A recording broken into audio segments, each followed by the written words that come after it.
the 10th anniversary of CPEC. This great journey of friendship between Pakistan and China started immediately after China won its independence back in 1949. But this journey was accelerated through sincerity of purpose and commitment by many great Pakistani leaders, starting from late Prime Minister Zulfikar Ali Bhutto, who made very valuable contribution in terms of promoting this friendship. And then, in between, all subsequent leaders were very committed to promote this friendship. And therefore, this is a unique friendship, a unique relationship where the entire spectrum of Pakistani nation, people from all walks of life, all political parties,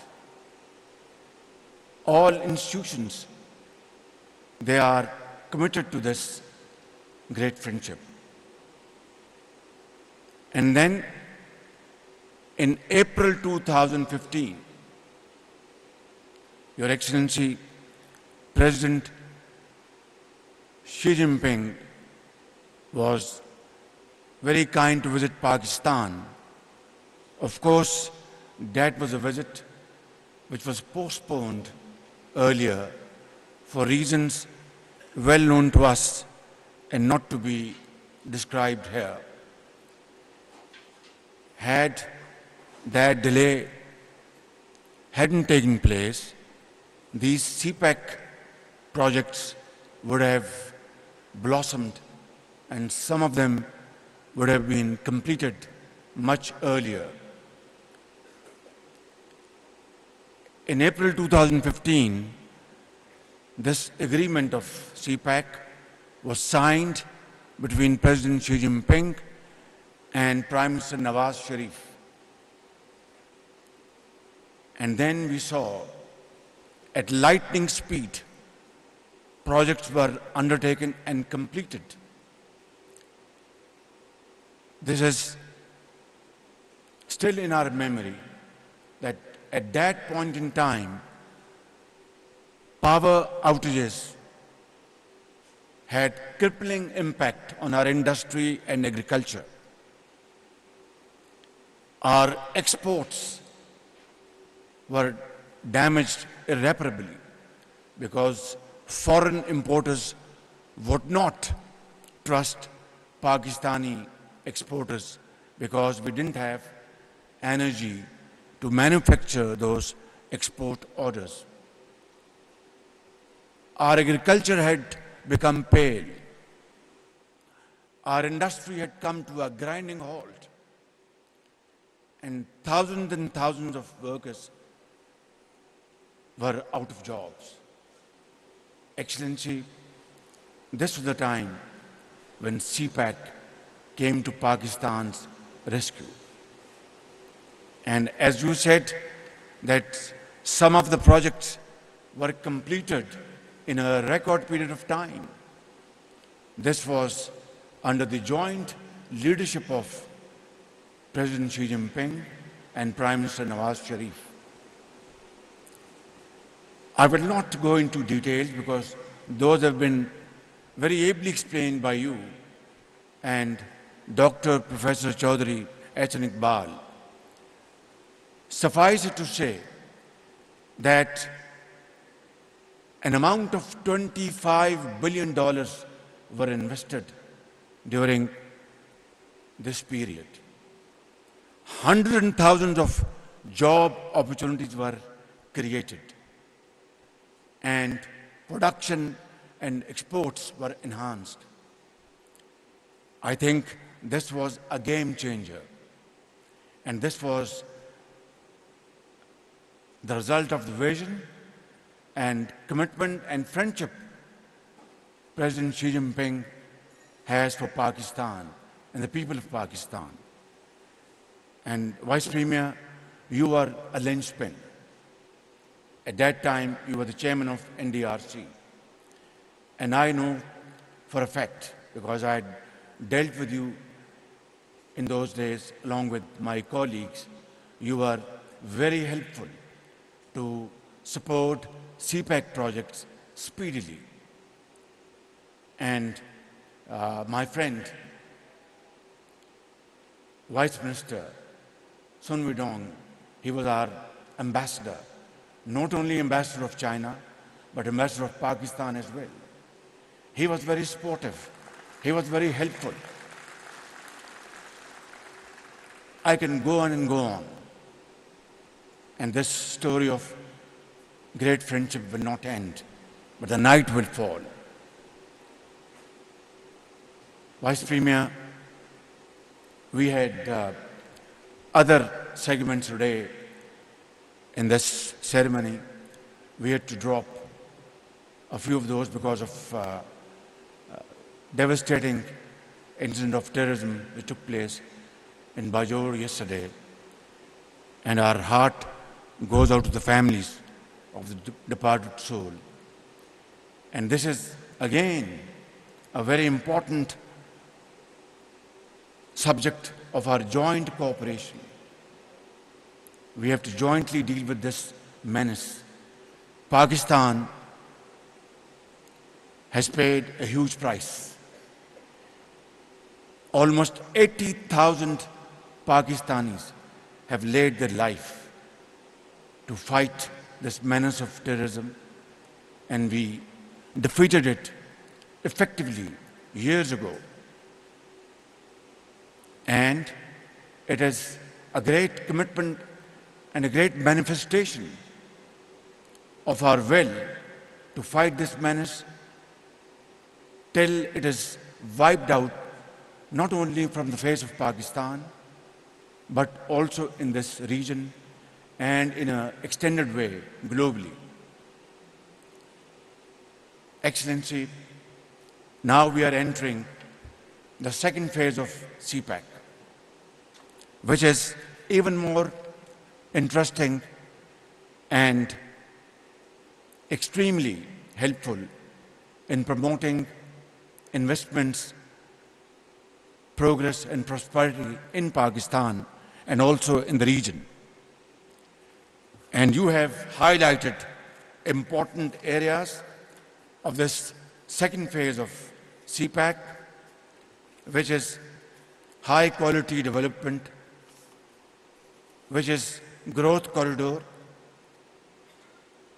special economic zones, livelihood corridor, innovation corridor, green corridor, and openness and connectivity.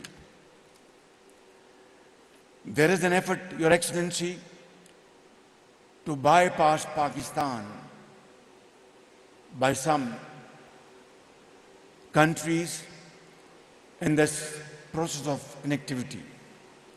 And I have no doubts that Pakistan and China together will fill in the gap, and this corridor, which already has been established between North and South, will extend in many ways to include the entire region and also other parts of the world.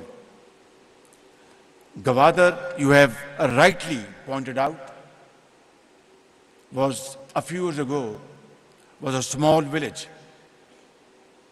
Today, it is a busy city with huge potential in times to come. Gwadar port will become very busy, and I think CPEC will ensure Gwadar one of the most busy ports in the region. And our government is placing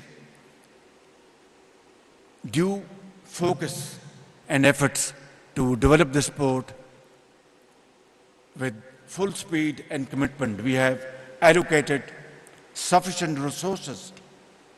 Electricity has now been available in Gawada, drinking water is available, and further developments are on the way as I speak.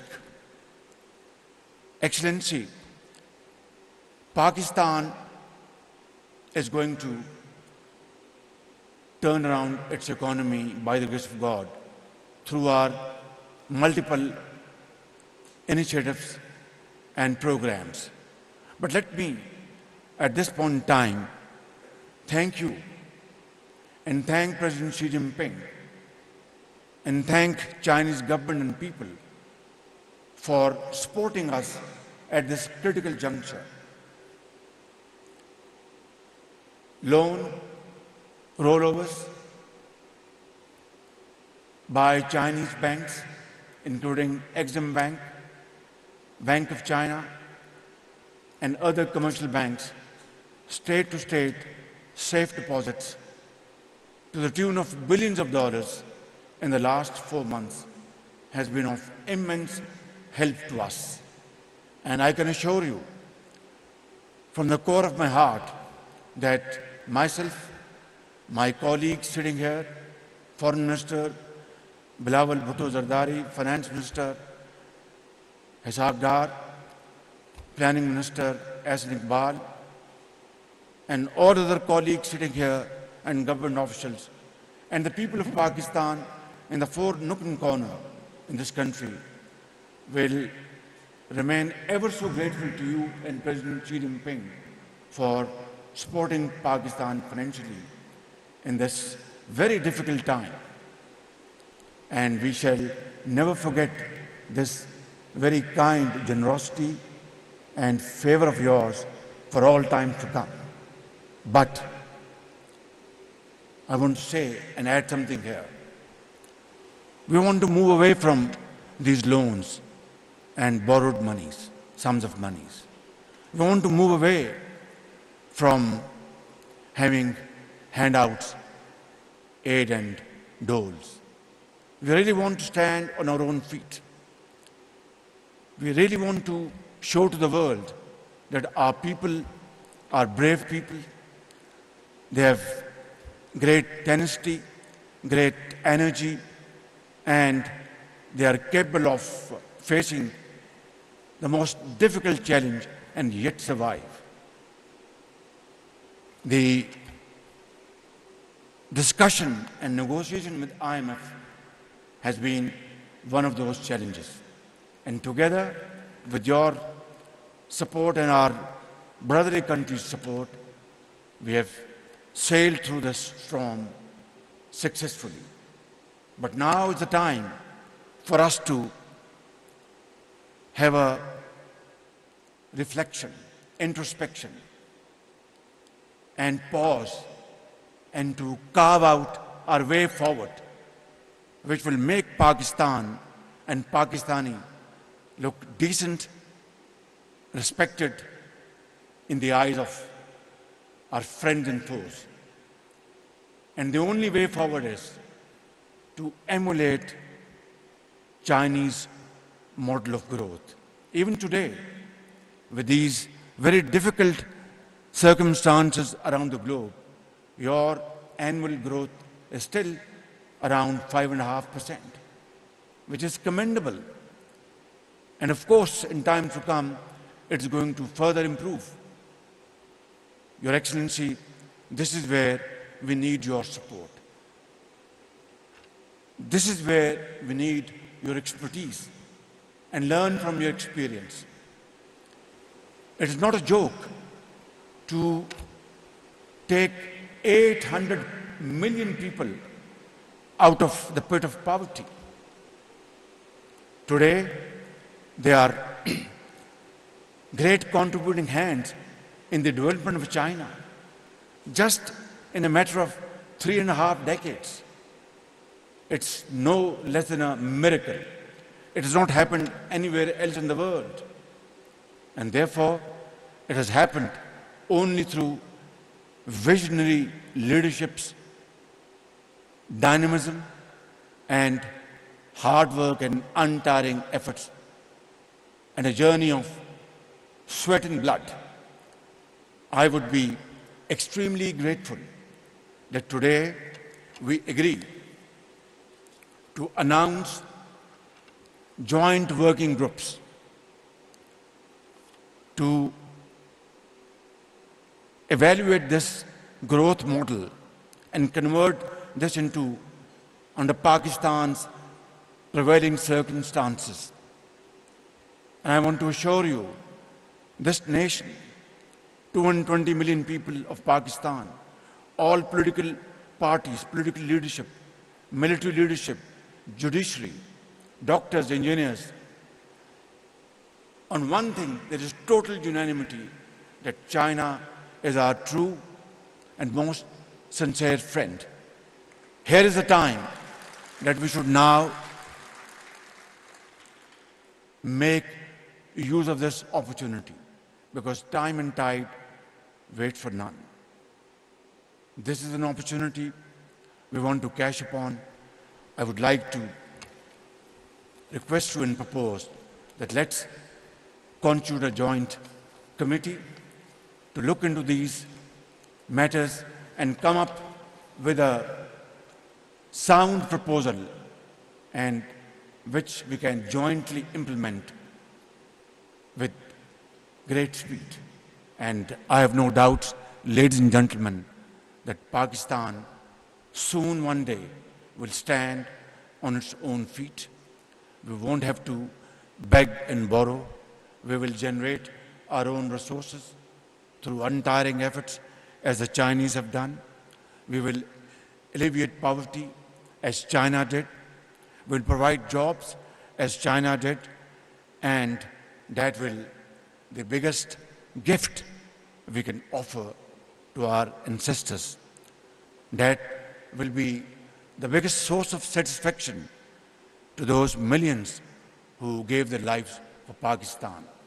Ladies and gentlemen, let's celebrate this great day, this great event in this spirit, and inshallah, we will be marching in that direction very, very speedily. Pakistan, Cheen Dosti, Zindabad. Pak-China friendship, Zindabad. Thank you very much.